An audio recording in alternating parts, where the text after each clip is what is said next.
So what's up YouTube, it's your boy Handy Danny, and today I want to review my new knife. It's called an Out the Front.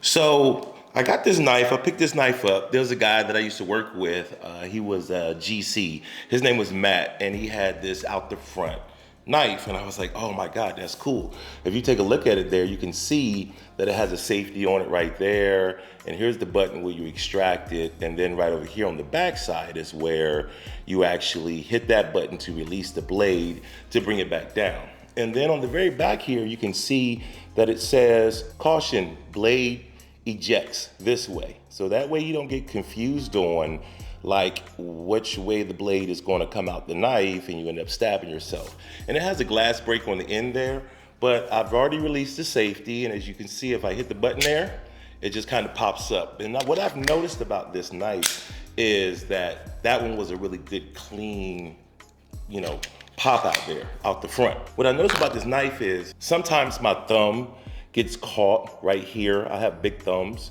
I think I have toes on my fingers, honestly.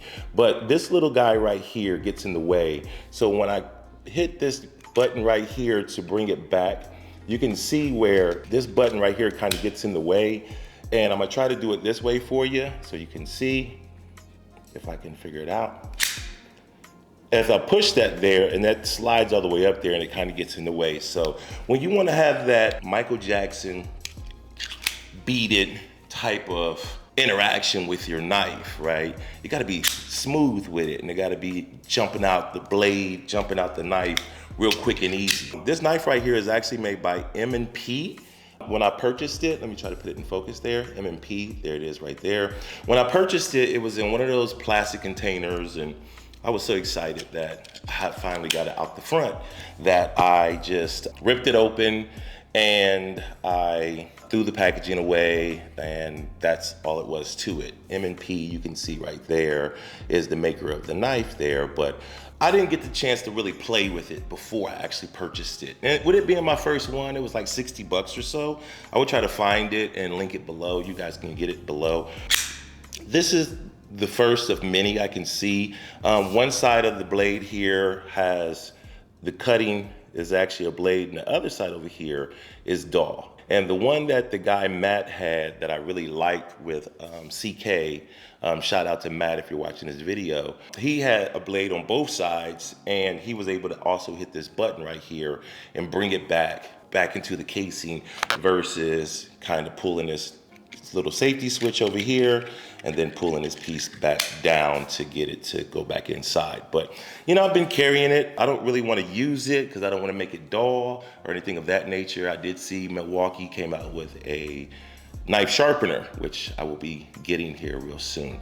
It's like 12 bucks. If you're watching these videos of mine, buy me a cup of coffee, buy me the actual knife sharpener, and I'll do a review on it versus just a short. And let me know, do you guys miss these long form videos? Like, I've been putting up a lot of shorts just about every day. If you've been following me and everything, I've been wanting to get back to actually making videos. So that's my out the front review. I typically use a Leatherman on a day-to-day basis. I meant to bring it in here with me. Matter of fact, hold on, let me go get it. Okay, so I got my Leatherman here, and you can see it comes in a case. I wear this on my waist every single day, even when I go to the gym, okay? I'm about to go work out, actually, as we speak right now, and I'm gonna put it on my belt, on my sweatpants. I'm just kidding. But here's my Leatherman. Nice, small, compact, very simple. Here's the blade right here, my serrated edge. I use that, I think, more than anything. And then I have just a regular blade there. But, with the Leatherman, I mean, it's, I'm able to do all kind of different things. I mean, there's been so many times where this thing has just saved my butt in regards to having a tool handy and not necessarily having to go chase another tool down to do something real simple. In comparison to the Leatherman and the Out the Front right here, and that's what this is actually called, Out the Front. You can see here that the size here, comparison, the Out the Front's a little taller, my Leatherman's a little wider. A lot of things I can do with the Leatherman that I can't do with the Out the Front. That glass break right there on the tip there. I mean, honestly, there's always a rock available. I mean, I don't know if I truly need a glass break, you know, but that's my review. That's it, man. Hopefully you guys enjoyed this video. If you liked it, make sure you give it a like. If you disliked it, dislike it. Make sure you subscribe if you haven't subscribed already. Thanks for watching. I will see you guys in the next video. Peace out.